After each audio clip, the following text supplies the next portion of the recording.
Good morning, everyone. Hey, gosh, you look beautiful. Thank you for being here. Thank you for having us. We've heard that Glenbard is beautiful. We wouldn't know. We got here in the middle of the night last night, and so we're looking forward to actually seeing what this place looks like. We want to thank you for inviting us here. We want to thank Jeff for inviting us. We also want to thank you, Dr. Larson, for also having us as well. In true high-tech, high fashion, we're going to start with the student experience. And I think if there's anything that we want to, really strive to do, it might be elevating the voices of our students. And so as you're here today, what I'm going to ask you to do is not just consume like here, but also like make contributions. And here's how we're going to ask you to do that. How many of you are on social media? Dope, awesome, super rad. Here's what I'm going to ask you to do. Use the hashtag Deeper Learning. And what we're going to ask you to do is, as you listen or engage with us, we're going to ask you at different times to name the thing that that resonates with you, or maybe name a question that sparks for you, or something that you want to learn more about. So what we want to ask you to do is to not just consume, but interact with us. And so the hashtag we're going to ask you to use today is this one. Hashtag Deeper Learning. Yeah, so grab your phone. Yeah, right now. Grab your phone. And if you haven't signed up for social media yet, elbow someone. We can use social media for good. Okay? We can troll for good on the planet. Hashtag Deeper Learning.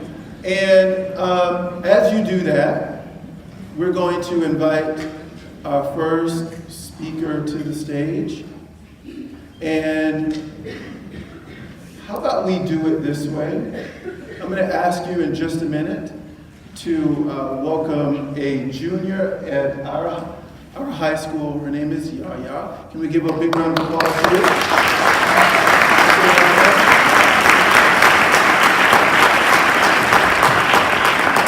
And to kind of get her off to a good start, she's a little nervous, as you might imagine. Here's what I'm going to ask you to do. We're going to ask you to give her 2 claps and a whoosh. It goes like this. Whoosh. Okay? Everybody's going to give her the energy. Okay? Ready? So clear your hands. Get your cell phone out of your hands now. Ready? Ready? This is all for you, YahYah. We love you. Ready? Here we go. Ready, set, go. Whoosh. Beautiful. Woo! Great. You guys hear me okay? Learn to question, deconstruct institutions of miseducation.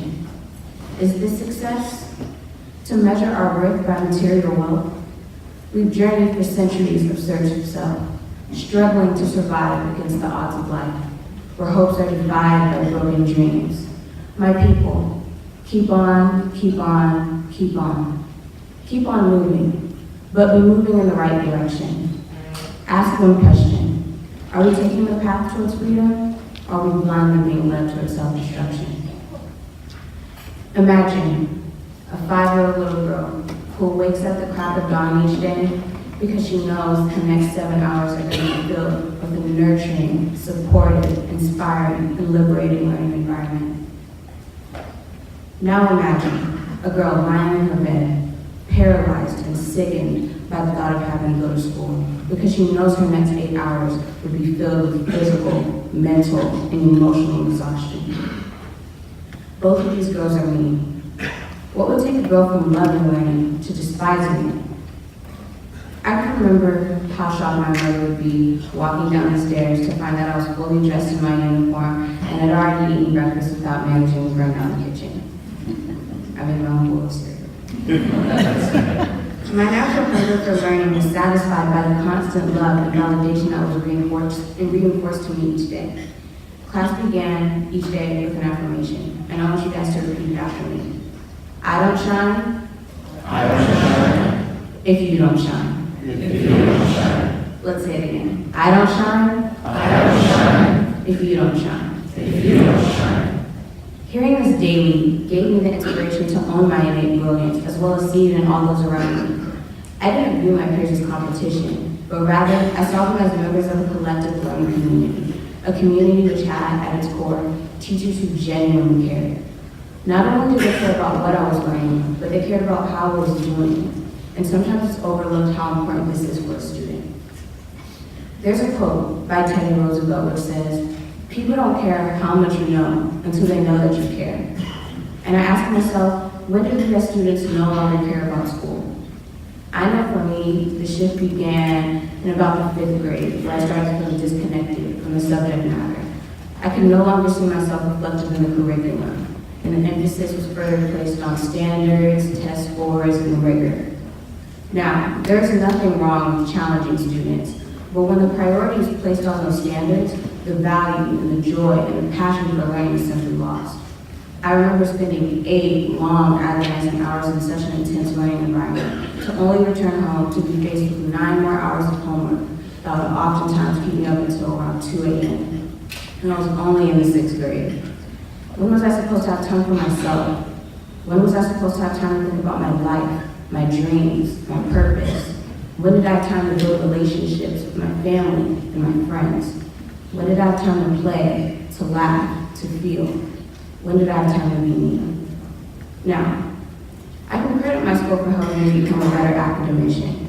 I've always been a straight A student, on the honor roll, and have received countless accolades and awards. But it all came at a cost. The work started becoming more important than my well-being. The pressure of perfection made me afraid to fail, and the overwhelming responsibility of performing well led to a crippling anxiety and depression. Suddenly, I stopped caring about myself. I was so stressed that I either ate way too much or I ate way too little. Things that were once effortless became unbelievably challenging. Daily routines such as showering, combing my hair, and brushing my teeth felt impossible. Everything felt like an obligation, and the restlessness of so much responsibility ultimately led to insomnia. And through all of this, somehow I was still getting straight A's. My consistent academic excellence gave the illusion of success to my teachers. They did not realize that I, along with other high-performing students, were also at risk. Now, moving on to the next chapter in my life, a turning point took place, and that's when I was introduced to project-based learning at High-Tech High.